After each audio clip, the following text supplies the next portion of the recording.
ఇప్పుడు వచ్చేస్తాడండి. నువ్వు నిజంగా భయపడి గటగడ వణికిపోయి, కానీ దేవునికి పనికి రానేమో, దేవుడు నన్ను శాశ్వతంగా త్రోసేశాడేమో అని నీవు ఎవరికి చెప్పుకోవాలో దిక్కుతోచనే పరిస్థితిలో ఉంటే యేసయ్య దగ్గరికి వచ్చేస్తాడు. అదే బేటా, భయపడకురా, నేను ఉన్నాను కదా. నీ భుజం మీద చెయ్యేసి దగ్గర తీసి హత్తుకొని ముద్దు పెట్టుకొని, నేనున్నాను, భయపడకు, నువ్వు చేసిన తప్పును క్షమిస్తాను, నీ జీవితాన్ని మళ్ళీ నువ్వు కట్టుకో, నేను నీకు సహాయం చేస్తాను, పర్వాలేదు, ఎవడైనా ఏమైనా అనుకోని నువ్వు దిద్దుకుంటే చాలు, నేను నీ పక్షంగా పోరాడతాను, నీ మార్గాన్ని నువ్వు దిద్దుకో చాలు, నేను పోరాడతానని ధైర్యాన్ని ఇచ్చేవాడు యేసయ్య. భయపడిపోతున్న, గడగడ వణికిపోతున్న వాడికి ధైర్యమునిచ్చేవాడుగా ఆయన కనబడి మనము స్తుతించడానికి కారణాన్ని ఇస్తాడు. దేవునికి స్తోత్రం కలుగును గాక. నువ్వు వ్యాధిగ్రస్తుడు అయినా, బలహీనుడు అయినా, అప్పుల బాధలు ఉన్నా, సమాజము నిన్ను వెలివేసిన, ఆధ్యాత్మికంగా పతనావస్థలో ఉన్న ఒక కారణం ఉంది. స్తుతికి కారణం యేసయ్య. ఈ పరిస్థితులన్నిటికీ ఆయన చాలినవాడు అని చెబుతూ ఆ మొదటి వచనములో 2వ సెంటెన్స్లో ఏమంటాడంటే, నిత్యము ఆయన కీర్తి నా నోట ఉండును. స్తుతి వేరు, కీర్తి వేరు. కీర్తి అంటే ఏంటి తెలుసా? చెప్పండి. కీర్తి అంటే రెప్యుటేషన్.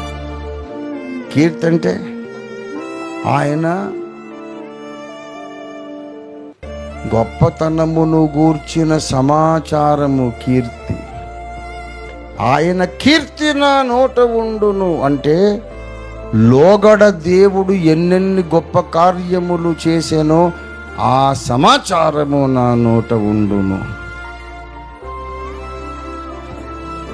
అంటే అర్థం ఏంటంటే, నేనే పడిపోయి చెడిపోయి బాధలో ఉండి దిక్కుమాలినోడిగా ఉండి ఎటు పోవాలో, ఏం కావాలో, బావిలో దూకాలో, ఏం చేయాలో అర్థం కాని పరిస్థితిలో ఉంటే,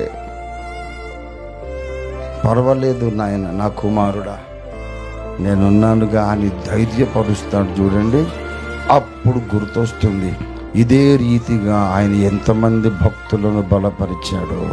అది ఆయన కీర్తి. పడిపోయిన వారిని లేవనెత్తే దేవుడు, ఇది ఆయన కీర్తి.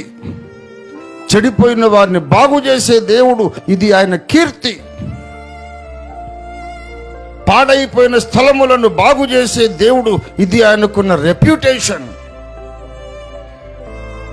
In whatever condition you are, God can still rectify you.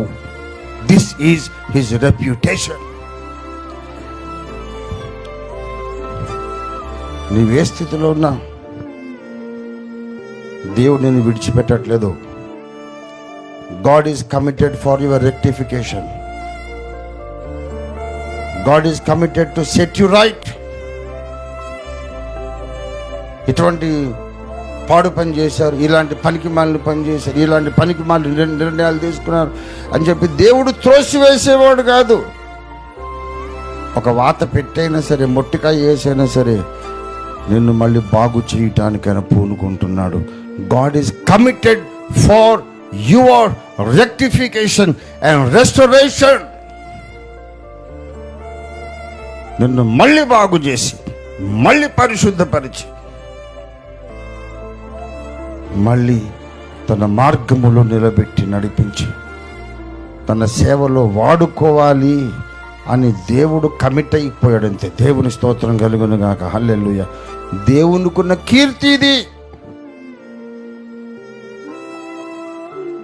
దేవుని కీర్తి అంటూ మనకు అర్థం కావడానికే అబ్రహాము కథ, యాకోబు కథ, దావీదు కథ, సంసోను కథ అని రాయించాడు. ఎందుకు అనుకున్నారు? God has a reputation of rectifying the totally undone lives. పడిపోయి మొత్తం సర్వనాశనమైనటువంటి బ్రతుకులను లేపి వాడుకునేవాడని ఒక కీర్తి, ఒక రెప్యుటేషన్ ఉంది.